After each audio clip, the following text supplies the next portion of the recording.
Once upon a time, in a quiet village nestled between rolling hills and thick forests, there lived a young man named Ethan.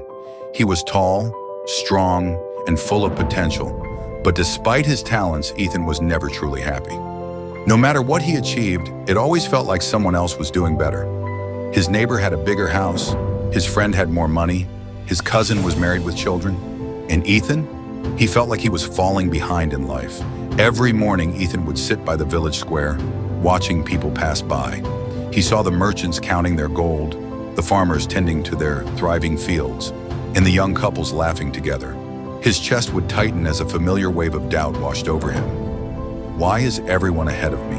Why can't I figure it out like they have? One morning, as Ethan sat beneath the large oak tree at the edge of the square, an old man named Thomas approached him. Thomas was well known in the village, not because he was wealthy or powerful, but because he was wise. His face was etched with deep lines, and his eyes held the kind of warmth that only comes from a lifetime of understanding. Thomas sat down beside Ethan and watched the village with him for a moment in silence. Then he spoke. "You seem troubled, my boy," Thomas said gently. Ethan sighed, rubbing his hands together. I don't know what I'm doing with my life," he admitted. "It feels like everyone else has it figured out. Everyone else is doing better than me." Thomas smiled knowingly. "Come with me," he said, standing up. Ethan hesitated, but then followed the old man through the winding streets of the village. They walked past the bustling market, the smithy, and the fields beyond. Finally, Thomas led him to a small hill overlooking the entire village. The view was breathtaking. The village below, the river snaking through the valley, and the mountains resting quietly in the distance.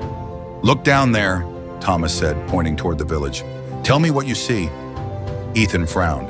"I see the village, the people, their homes," Thomas nodded. "You see their lives, but do you see their struggles?" Ethan glanced at him. "What do you mean?" Thomas smiled faintly. "You see the merchant counting his gold, but you don't see the sleepless nights he spent worrying about losing it all. You see the farmer's thriving crops, but you don't see the years of failed harvests and hard lessons that brought him here.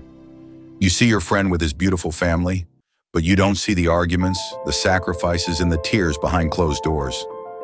Ethan's gaze softened as he took in the village below with new eyes. "Comparison," Thomas said quietly, "is the thief of joy."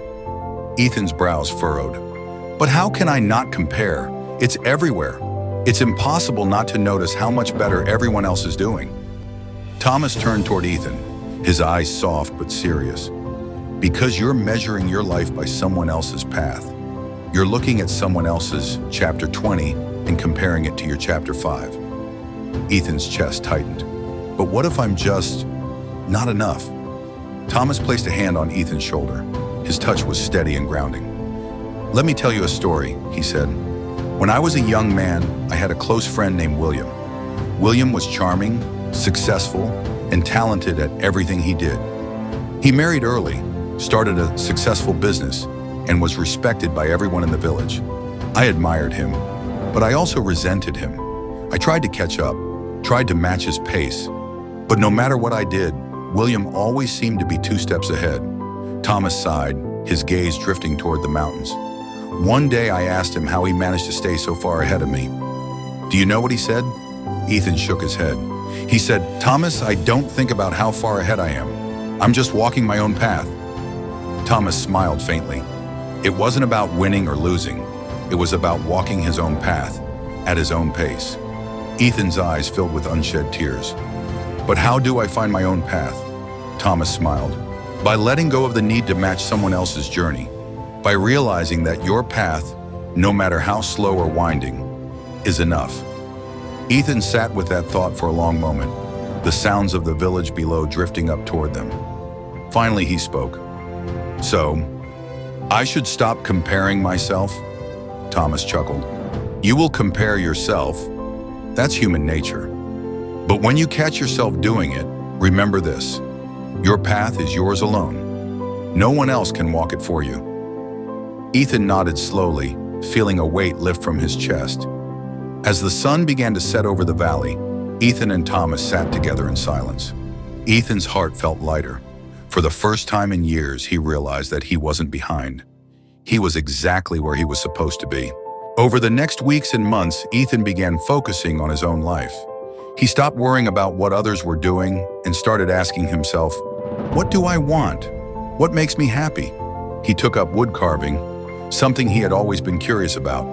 He started helping out at the village school, teaching young children how to read. He made peace with his pace, and slowly the joy he had been chasing all along began to find him. One day, Ethan sat beneath the oak tree where Thomas had first spoken to him. Thomas walked by and smiled at him. "How are you feeling?" Thomas asked.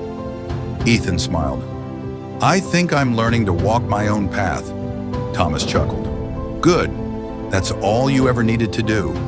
And so Ethan learned that happiness was never about reaching the finish line first. It was about walking the path at your own pace and finding joy along the way.